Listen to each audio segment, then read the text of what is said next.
Jadi terus dia tanya, kamu kok hebat ya menerjemahkan omongan saya panjang itu diterjemahkan pendek saja kok semua ketawa apa rahasianya? Oh, gampang, saya bilang orang ini nyeritakan lelucon, silahkan ketawa.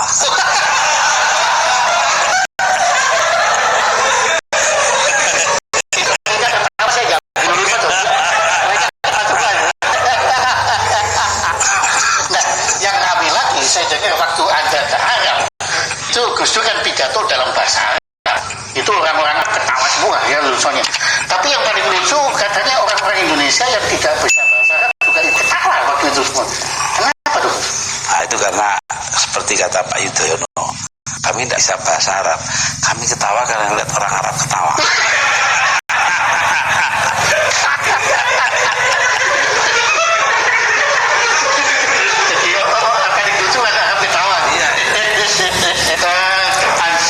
Semua negara di sekeliling kita sudah Gus Dur kunjungi.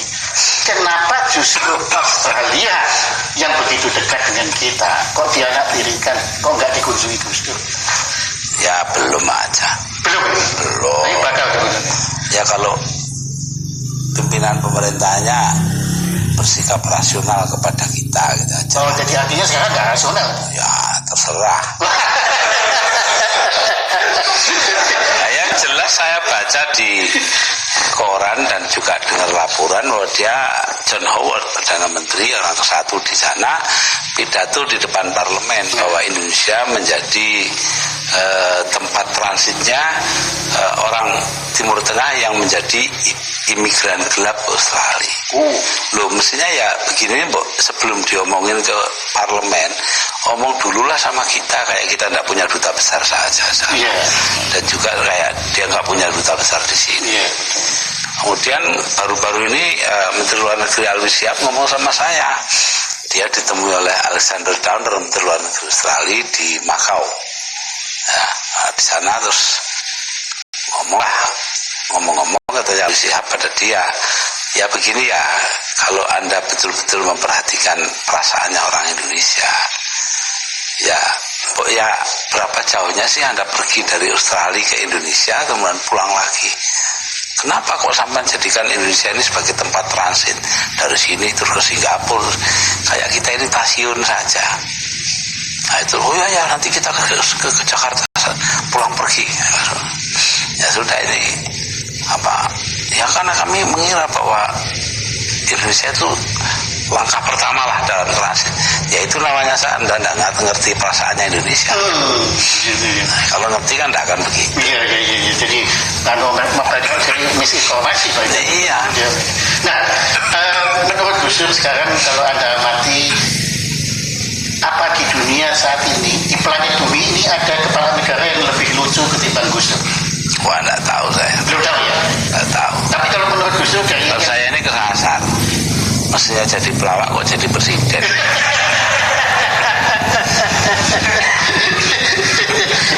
Tapi ngomong-ngomong Gus, ada yang iri juga loh terhadap kelucuan Gus Dur ini, yaitu teman kita yang ngopi ke Australia dan terusan. Dia itu kan pernah ngomong Gus Dur itu sekarang nggak ada waktu ngurusin negara karena waktunya habis koleksi lelucon gitu. Nah itu gimana komentarnya si Arif itu kan? Ya nanti lihat buktinya aja, wong gitu aja. Kalau negaranya tambah makmur, keamanan bertambah baik, rakyatnya hidupnya semakin meningkat, ya berarti saya walaupun lucu ya bisa ngatur negara. Oh gitu saja. Kalau menurut saya bukan walaupun lucu, tapi karena lucu maka Gus. Wah itu Anda sendiri.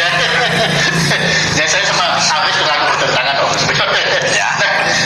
Tapi saya menghormati Mas Arif kok. Pendiriannya bagus, sering bagus. Kalau sekali-sekali salah, nggak apa-apa. Manusia itu tempatnya salah dan lupa. Nah, Gus, ngomong-ngomong dulu kan sebetulnya ya Gus itu kan tidak ada persiapan atau mempersiapkan diri untuk menjadi presiden sebetulnya. Ya lebih banyak siapnya ya, tapi tidak mempersiapkan diri. Nah gitu ya. Suruh jadi ya jadi. Ya. Tapi kalau nggak salah kan sampai detik terakhir kan sebetulnya kan Gus juga tidak menduga kalau Gus terpilih jadi presiden, betul kan? Sebetulnya sudah ada beberapa orang yang bilangin saya akan jadi presiden. Cuma ya saya diam aja ya. Soalnya bukan apa-apa. Ya kalau jadi, kalau enggak kan tambah sakit. Saya diam aja. Ternyata jadi betul. Sekarang saya bingung, mereka itu betul-betul apa ya, sakti apa tidak. Gaya hidup Gus kan waktu itu setelah menjadi presiden kan harus berubah. Oh iya. Protokoler antara yang paling populer adalah kebiasaan Gus pakai sandal yang harus pakai sepatu gitu. Ya. Itu rasanya gimana Gus waktu pertama? Ya sampai sekarang kakinya masih panas saja itu.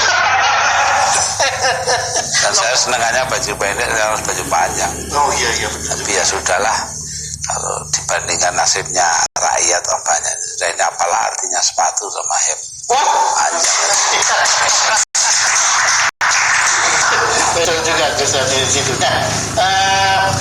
Nah, kemudian tadi Gus sudah nyebut bahwa ibu memang mau ke istana, tapi anak-anak gimana waktu itu? Komentar dari anak-anak kan anak Gus kan ada 4.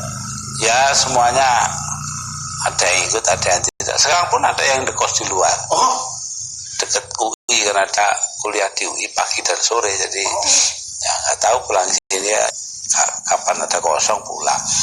Jadi dia ngekos di sana ya? Iya. Karena lebih praktis. Iya.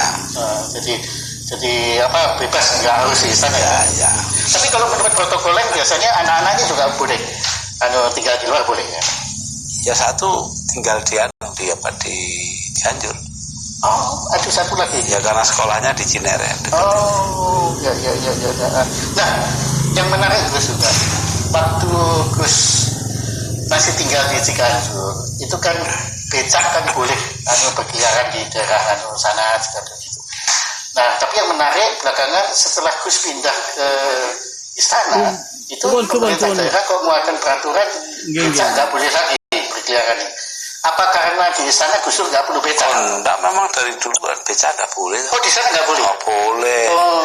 Di seluruh Jakarta nggak boleh, hanya di daerah perumahan, bukan jalan-jalan yang dilalui mobil. Nah kemarin ini digunakan kesempatan karena saya minta perhatian agar mereka itu dilindungi.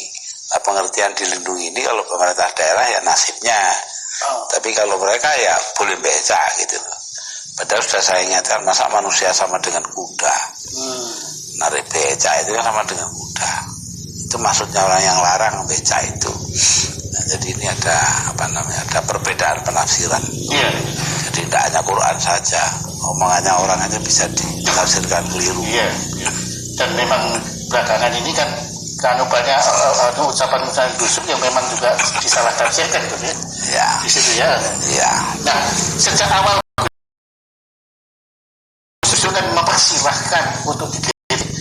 Ya, dan memang setelah itu Gus Dur benar saja banyak yang pihak-pihak mengkritik Gus Dur, baik kritik yang masuk akal maupun kritik yang masuk akal.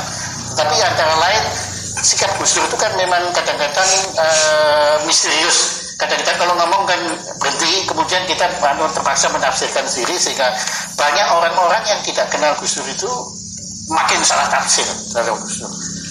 Nah, antara lain dalam gerak kepresidenan Gus Dur ini, terutama dalam mengatasi masalah yang kita paling parah pada saat ini, yaitu ancaman disintegrasi.